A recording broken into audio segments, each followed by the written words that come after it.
Ladies and gentlemen, thank you so much for coming to our inaugural Inside Club lecture, discussion, chat, drink.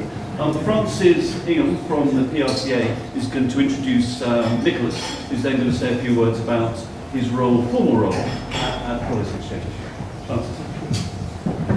Well, thank you, Mark. I'm perfectly happy with the drink thing and the chat, but this really isn't a lecture, it's one piece of card, so that's going to work.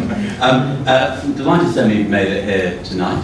A few words about the PRCA, of which I'm the Director General. We are the largest body for public affairs and PR people in the UK, and we're delighted to be partnering with Policy Exchange on this initiative and on others.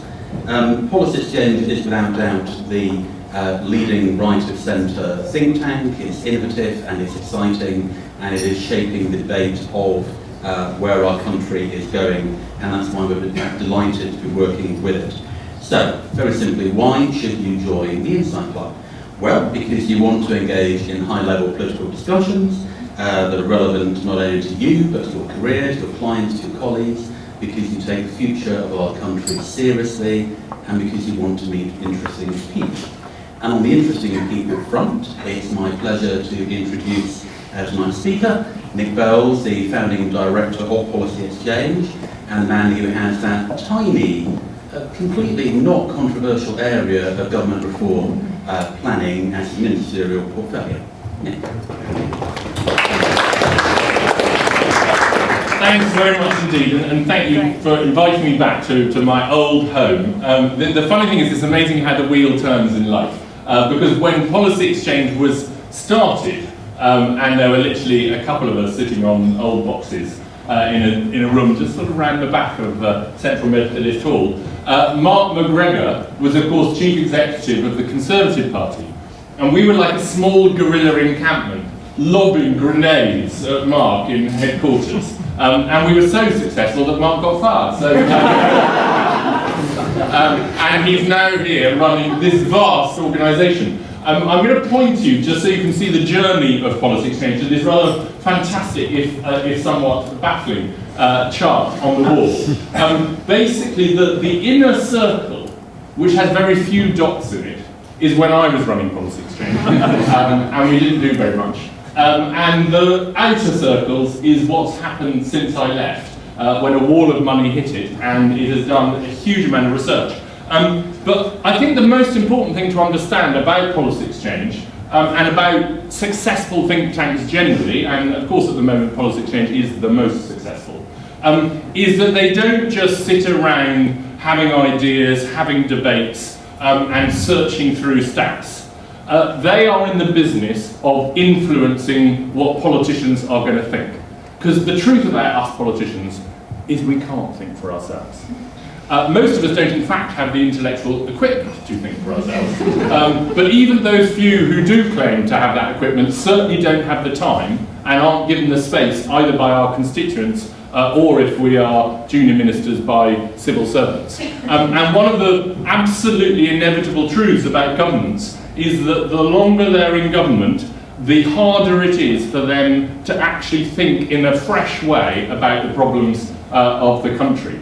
We are, all of us, endlessly recycling the things that we thought in those 3 years just before we got back into government. And that might work for a few years, but after you've been in for a while, that becomes a real problem. The only way that governments have been able to refresh themselves sufficiently to win several successive terms, whether under Margaret Thatcher and John Major or under Tony Blair and the other guy we won't remember, is by having institutions that do the thinking for them, and that actually are taking themselves out of the everyday hurly-burly and actually thinking in a fresh and open way about the problems and how those problems are going to look in 3 years' time and in 5 years' time and in 7 years' time. And I would just point to a few policies, and you may well think that they're disastrous policies, but if they are, that's because we've implemented them badly, that Policy Exchange invented.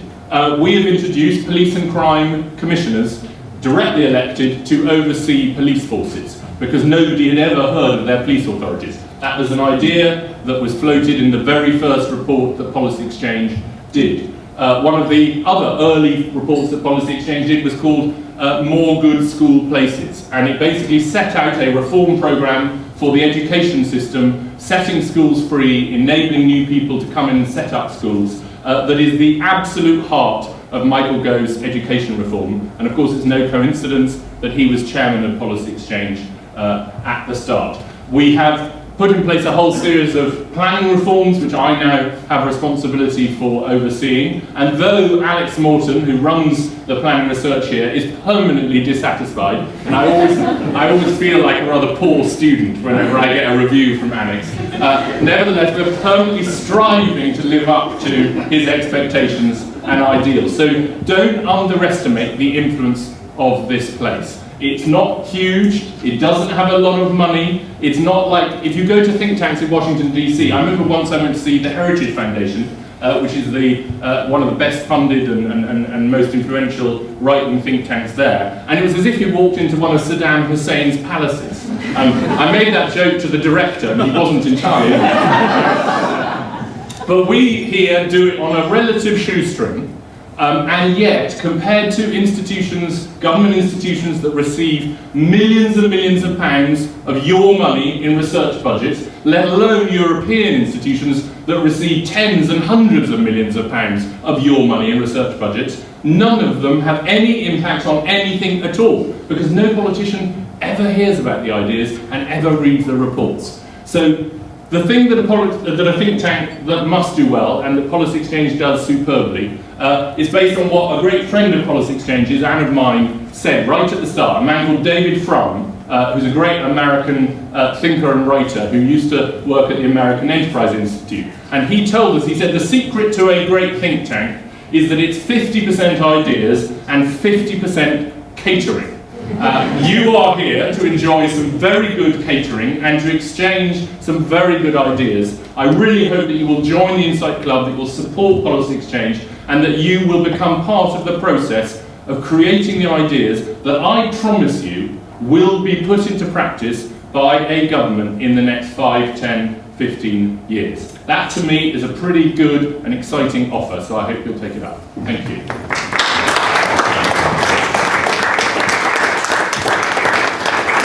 My class was supposed to be doing the sales pitch at the end, on the drinks, but actually both Nicholas and Francis have really done my job for me.